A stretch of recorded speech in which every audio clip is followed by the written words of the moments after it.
Hello guys, welcome to my channel. Today we are going to see how to move your Windows application to another drive on your Windows computer.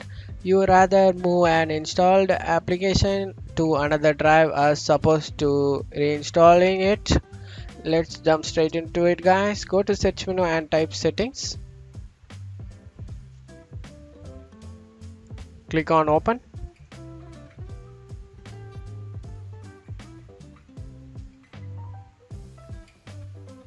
Go to apps on left side. On right side you need to select installed apps. In here you need to search for whatever app you need to move it. For example, I am doing it for Firefox guys. That app is I'm installed. Don't try to move default apps. Try to move your installed apps. Just click on three dot icon and you can, there will be option guys, move option.